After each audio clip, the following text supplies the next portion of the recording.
Kia ora te whānau. This video is about how AS91886, your external, will be assessed, what to expect, and how to prepare. AS91886 is assessed as a digital common assessment task. An example of a common assessment task is a paper exam, like a maths or English exam you might have taken when you were given a paper and told to work in silence to complete it in a hall or classroom.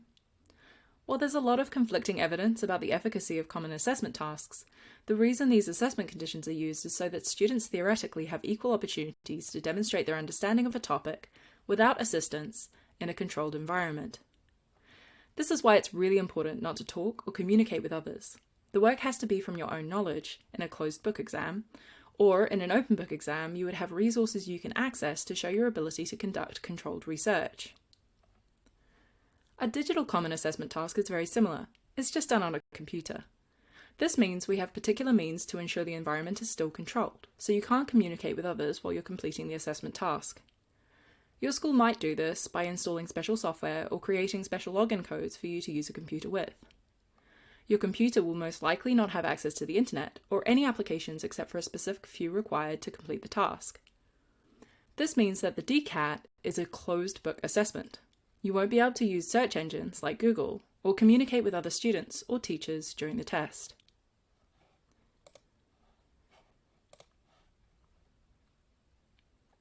If we are able to access school for your DCAT, you will sit the exam in a computer lab. When the exam begins, you will log on onto one of the computers using a special logon. Your teacher will give you instructions on how to access the files for the exam. Your exam paper will be an editable document, and you will answer the questions in the paper by typing a response and adding screenshots. You will have 3 hours to complete this task, unless you have special assessment conditions. If you think you should have special assessment conditions, please contact Learning Support. At the end of the exam, you will follow the instructions given to you to save your document. It will then be digitally sent to NZQA.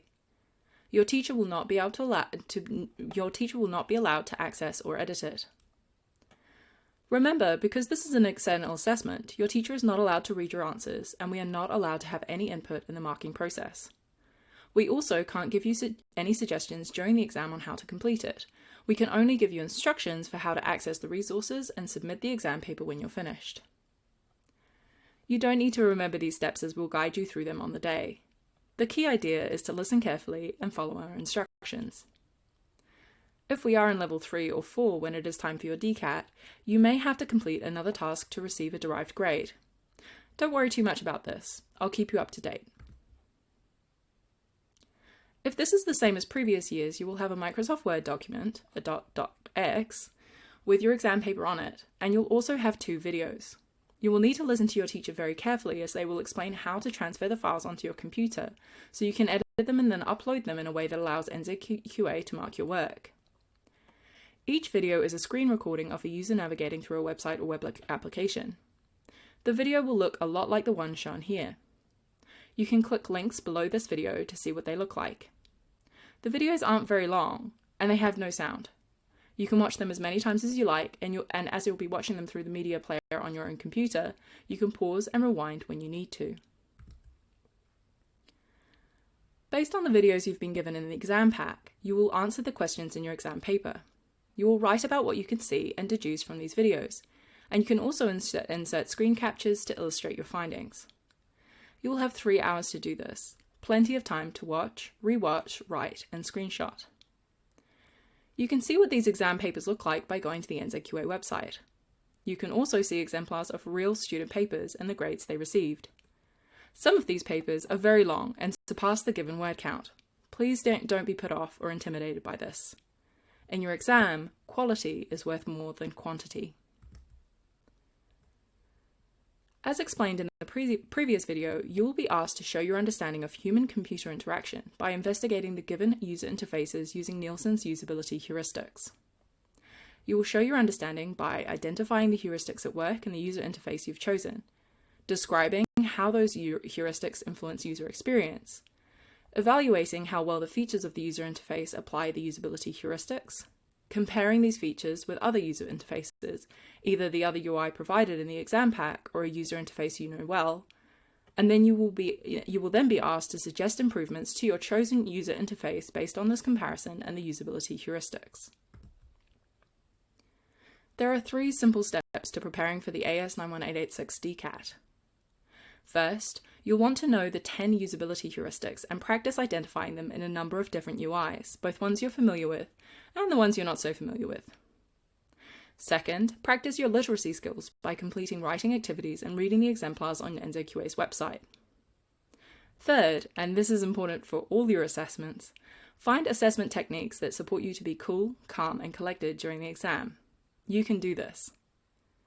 It's also a really good idea to make sure you know how to use the snip and sketch tools in Windows so you can add screenshots to your exam paper. If you don't know how to do this, please let me know. Something you don't have to do is memorize user interfaces. You should be able to complete the exam just using the example videos provided to you and what you observe in them. It's great if you can remember specific features of other UIs to discuss in your responses, but this is not necessary to succeed in this exam. It's more important to know what to look for, not what you've seen before. It's also really important to remember that you are worth more than your grades.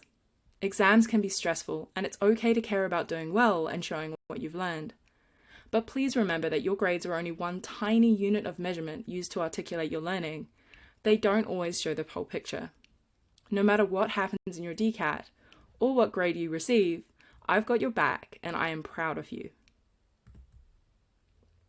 Let's recap for Retrieval.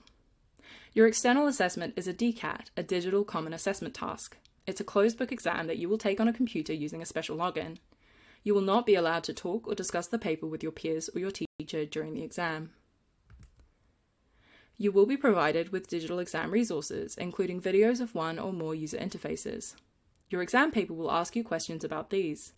You do not have to memorize other UIs and their features for this exam.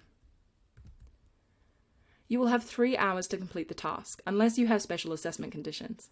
The best way to prepare for this exam is to make sure you are confident writing about Nielsen's usability heuristics in different UIs.